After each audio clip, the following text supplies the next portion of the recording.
कुछ फॉर्मूले हैं जिनको हमने इलेक्ट्रोस्टैटिक्स में पढ़ा हुआ है इलेक्ट्रिक डायपोल के लिए, और वही फॉर्मूले हम मैग्नेट के लिए भी अप्लाई कर सकते हैं।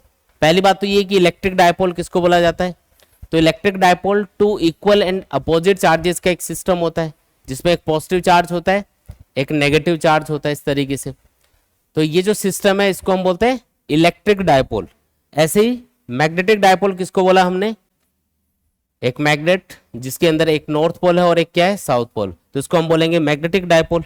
दोनों पोल्स की स्ट्रेंथ इसमें बराबर होती है, जैसे वहां पे दोनों चार्जेस का मैग्नीट्यूड बराबर है वैसे यहाँ पे दोनों पोल्स की स्ट्रेंथ क्या होती है, बराबर होती है। ठीक है, यहाँ पे दोनों चार्जेस के बीच की डिस्टेंस को हम 2a से डिनोट करते हैं, यहाँ पे हम उसको 2l लिख रहे हैं, बात एक ही है, 2l 2a कैसे भी लिख दो।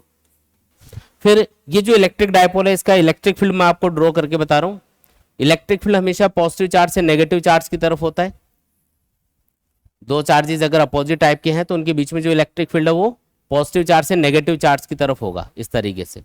ये इलेक्ट्रिक फील्ड लाइंस का डायग्राम है, या आपको डायग्राम बनाना है। ठीक है, ऐसे ही मैग्नेट के लिए क्या बनेगा, नॉर्थ पोल से मैग्नेटिक फील्ड किधर होता है, आउटवर्ड होता है, और साउथ पोल के लिए इनवर्ड होता है। मैग्नेट के अंदर साउथ से नॉर्थ की तरफ होता है। इस तरीके से ये मैग्नेटिक फील्ड लाइन कनेक्ट होती है। ये इस तरीके से आपको डायग्राम बनाना है किसी भी बार मैग्नेट के मैग्नेटिक फील्ड का। अब एक चीज कंपेयर करके देखते हैं यहाँ पे कि वहां पे कौन से चार्ज से इलेक्ट्रिक फील्ड लाइन बाहर की तरफ जा रही है, पॉजिटिव चार्ज से। यहाँ पे कौन से पोल से मैग्नेटिक फील्ड लाइन बाहर की तरफ जा रही है, नॉर्थ पोल से।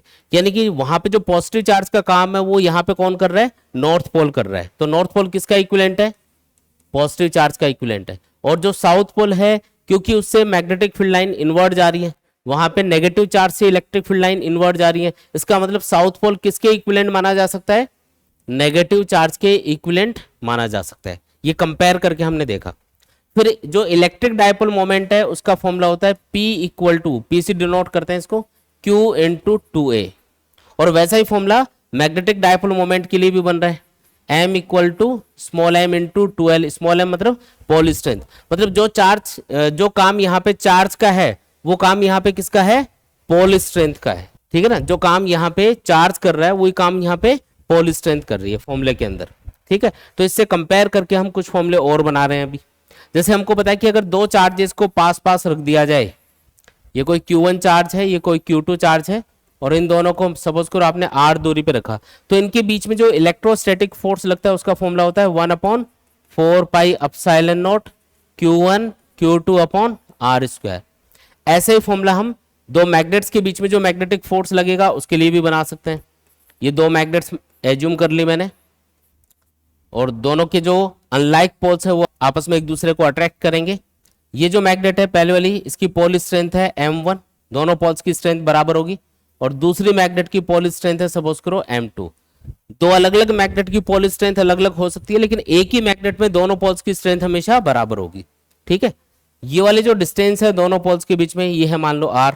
तो इन दोनों पोल्स के बीच में जो फोर्स लगेगा उस फोर्स का फॉर्मूला होगा F इक्वल्स टू, देखो ये 1/4 पाई एप्सिलॉन नॉट लिखा है, ये इसको बोलते हैं इलेक्ट्रोस्टैटिक कांस्टेंट। ये क्या है यहाँ पे, इलेक्ट्रोस्टैटिक कांस्टेंट। उसकी जगह यहाँ पे दूसरा कांस्टेंट आएगा, क्योंकि अब हम मैग्नेटिक फोर्स कैलकुलेट कर रहे हैं। वो इलेक्ट्रिक फोर्स है, ये मैग्नेटिक फोर्स है। वो कांस्टेंट होगा μ0/4 पाई, इसको बोलते हैं मैग्नेटोस्टैटिक कांस्टेंट। Q1 Q2 इसकी जगह कौन आएगा बताओ, M1 M2। भाई चार्ज की जगह कौन ले लेता है, पोल स्ट्रेंथ, तो M1 M2 आ जाएगा। डिस्टेंस की जगह डिस्टेंस ही आएगी। ये लो फॉर्मूला बन गया, कितना आसान है। ठीक है, इसको हम बोलते हैं इलेक्ट्रोस्टैटिक्स में कूलाम्ब्स लॉ, और ये भी कूलाम्ब्स लॉ, ये इसको मैग्नेटोस्टैटिक्स में कूलाम्ब्स लॉ बोलते हैं। तीसरी चीज देखो, सपोज करो कोई भी इलेक्ट्रिक फील्ड है और उसके अंदर आपने कोई भी चार्ज रखा हुआ है, चाहे पॉजिटिव चार्ज हो या नेगेटिव चार्ज हो। आपको पता है जब भी हम किसी भी इलेक्ट्रिक फील्ड के अंदर किसी भी चार्ज को रखेंगे तो इलेक्ट्रिक फील्ड उसके ऊपर एक फोर्स लगाएगा। उस फोर्स की डायरेक्शन कैसे डिसाइड होती है, पहले तो उस फोर्स का मैग्नीट्यूड क्या होगा, वो तो होगा F equals to Q into E के बराबर। इलेक्ट्रिक फील्ड E के अंदर अगर आपने कोई चार्ज Q रखा हुआ है तो उसके ऊपर जो फोर्स लगता है उसका फॉर्मूला होता है F equals to Q into E। और पॉजिटिव चार्ज पे हमेशा इलेक्ट्रिक फील्ड की डायरेक्शन में फोर्स लगता है, याद रखना है ये। और नेगेटिव चार्ज पे हमेशा इलेक्ट्रिक फील्ड के अपोजिट डायरेक्शन में फोर्स लगता है। ये फोर्स की डायरेक्शन होती है पॉजिटिव या नेगेटिव चार्ज के लिए। अब इसी से कंपेयर करके हम इलेक्ट्रिक ये जो मैग्नेटिक फील्ड है इसके लिए हम कैलकुलेट करेंगे कि अगर मैग्नेटिक फील्ड के अंदर कोई भी मैग्नेट रख दी जाए तो उसके ऊपर कितना मैग्नेटिक फोर्स लगेगा और कौन सी डायरेक्शन में लगेगा। सपोज करो ये बार मैग्नेट है, ये इसका साउथ पोल है, ये इसका नॉर्थ पोल है। दोनों पोल्स की स्ट्रेंथ है स्मॉल एम और स्मॉल एम। अब आपको पता है कि जो बार मैग्नेट है उसके दोनों पोल्स के ऊपर ये मैग्नेटिक फील्ड फोर्स लगाएगा। अब ये जो नॉर्थ पोल है ये किसके इक्विवेलेंट है?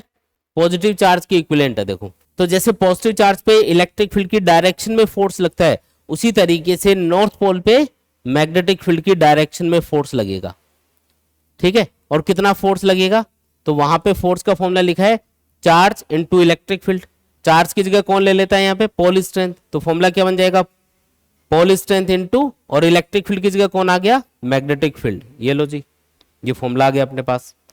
ऐसे साउथ पोल पे कौन सी डायरेक्शन में फोर्स लगेगा? तो साउथ पोल किसका इक्विवेलेंट है? नेगेटिव चार्ज का। नेगेटिव चार्ज पे हमेशा इलेक्ट्रिक फील्ड के अपोजिट डायरेक्शन में फोर्स लगता है। ये लो जी फोर्स की डायरेक्शन। आया समझ में? देखो कितना आसान, इस तरीके से कैलकुलेट कर लेंगे।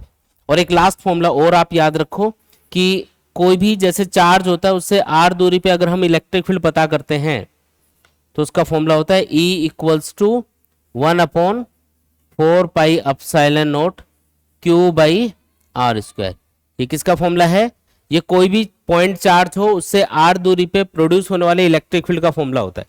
इसी तरीके से आपको अगर कोई भी मैग्नेट दे रखी हो, ये कोई मैग्नेट है सपोज करो, ये साउथ पोल है इसका, ये नॉर्थ पोल है, और आपको इसके किसी भी एक पोल से आर दूरी के ऊपर ये कोई पॉइंट दे रखा है सपोज करो, इस पॉइंट पे आपको मैग्नेटिक फील्ड पूछा जा रहा है। इस मैग्नेट की पोल स्ट्रेंथ है सपोज करो स्मॉल एम। तो किसी भी मैग्नेटिक पोल से आर डिस्टेंस पे जो मैग्नेटिक फील्ड है उसका फॉर्मूला होता है, देखो वहां पे इलेक्ट्रोस्टैटिक कांस्टेंट है, उसकी जगह तो क्या आ जाता है? μ0/4 पाई। इसको बोलते हैं मैग्नेटोस्टैटिक कांस्टेंट। चार्ज की जगह कौन आ जाएगा? पोल स्ट्रेंथ, और डिस्टेंस की जगह डिस्टेंस का स्क्वायर कर देंगे। μ0/4 पाई ये जो कांस्टेंट है इसकी वैल्यू आपको याद भी रखनी है, ये होता है 10⁻⁻7 के बराबर। जैसे ये जो इलेक्ट्रोस्टैटिक कांस्टेंट है 1/4 पाई एप्सिलॉन नॉट, इसकी वैल्यू होती है 9 × 10⁻⁹। वैसे ही मैग्नेटोस्टैटिक कांस्टेंट की वैल्यू क्या होती है? 10⁻⁻7। ठीक है, और ये म्यू नॉट क्या चीज है यहाँ पे? इस म्यू नॉट को हम बोलते हैं magnetic permeability of free space. मतलब जैसे कोई भी मटेरियल है उसको आप किसी मैग्नेटिक फील्ड में रखो तो मैग्नेटिक फील्ड उसको आर पार क्रॉस करने की कोशिश करेगा। तो अगर वो मटेरियल उसको सपोर्ट कर रहा है यानी कि उसकी मैग्नेटिक परमिएबिलिटी अगर ज्यादा है तो इजीली मैग्नेटिक फील्ड उसको क्रॉस करके जा पाएगा। और अगर मैग्नेटिक फील्ड उसके अंदर क्रॉस होने की कोशिश कर रहा है और मटेरियल उसको सपोर्ट नहीं कर रहा, मतलब इजीली उसको पास नहीं होने दे रहा, इसका मतलब उसकी मैग्नेटिक परमिएबिलिटी कम है। तो मैग्नेटिक परमिएबिलिटी वो टर्म है जो आपको ये बताएगी कि कोई भी मटेरियल हो जब उससे मैग्नेटिक फील्ड क्रॉस करके आर पार बाहर निकलेगा तो मटेरियल उसको कितना सपोर्ट कर रहा है, कितना इजीली उसको पास होने दे रहा है। जिन मटेरियल्स के अंदर से मैग्नेटिक फील्ड इजीली पास हो पाता है उनकी मैग्नेटिक परमिएबिलिटी ज्यादा मानी जाती है, और जिन मटेरियल्स के अंदर से मैग्नेटिक फील्ड इजीली पास नहीं हो पाता उनकी मैग्नेटिक परमिएबिलिटी कम मानी जाएगी। ठीक है, तो ये वो टर्म है जो आपको ये बता रही है कि कितना इजीली मैग्नेटिक फील्ड किसी भी मटेरियल को क्रॉस करके जा सकता है। ठीक है, आया समझ में? ये पूरा क्लियर एकदम? कोई भी डाउट है तो बताओ।